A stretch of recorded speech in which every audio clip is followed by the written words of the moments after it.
যতক্ষণে কেউ প্ল্যানেট দ্বাদশ কাছে আছে বসেছে মানে জানেন এইটা তার দশা অন্তর্দশা পর্যন্ত কষ্টটা হবে। ঠিক আছে, না না সবদিন থাকবে না, সবাই দিন থাকবে না।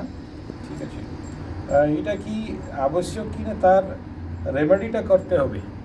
রেমেডি হয়ে গেলে আর কিছু কষ্ট হবে না, গ্রহটাকে শান্তি করতে হবে।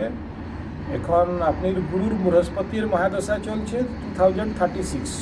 ঠিক আছে, 2000 বর্তমান সময়ে 2025 গুরুর মহাদশায় শনির অন্তর্দশা আর 6 মাস আর থাকবে শনির অন্তর্দশাটা। ঠিক আছে, তারপরে গুরু রয়ে বৃহস্পতি। এইটা তার টাইম জোন। হ্যাঁ,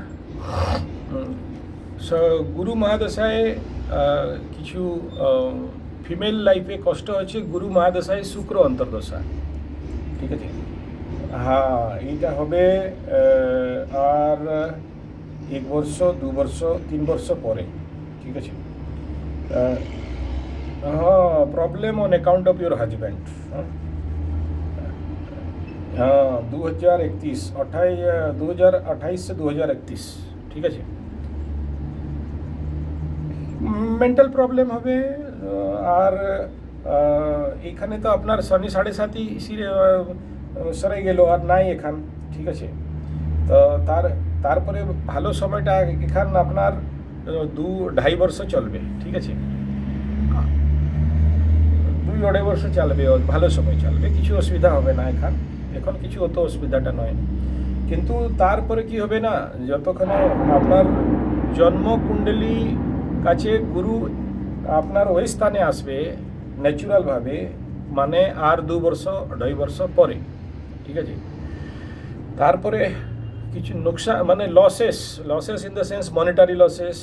ঠিক আছে, আর কিছুটা হসপিটাল, কিছুটা এইরকম অত দারুণ অত কষ্টওয়ালা প্রবলেম নয়, বাট মেন্টাল প্রবলেমগুলো আসবে। ঠিক আছে, ঠিক ওই সময় কি হবে, একটু আপনার कुंडली राहु और केतु जहाँ उस समय जन्म के समय था उसी स्थान में फिर से राहु और गुरु आने वाले हैं।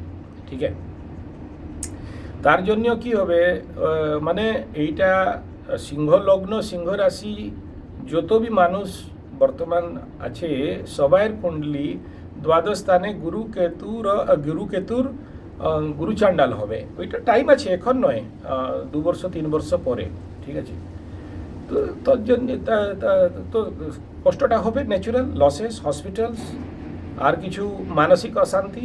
ঠিক আছে, আর হাজব্যান্ড কিছু বিমারি আর হাজব্যান্ডের কিছু কষ্ট, এমনি কিছু গুরুর মহাদশায় শুক্র অন্তর্দশা, আর তা ঠিক ওই সময় গুরু আর কেতুর গুরু চান্ডাল লাগবে আপনার দ্বাদশ স্থানে। ঠিক আছে, ওই টাইমটা টিকে কষ্ট হবে, তারপরে ঠিক হয়ে যাবে।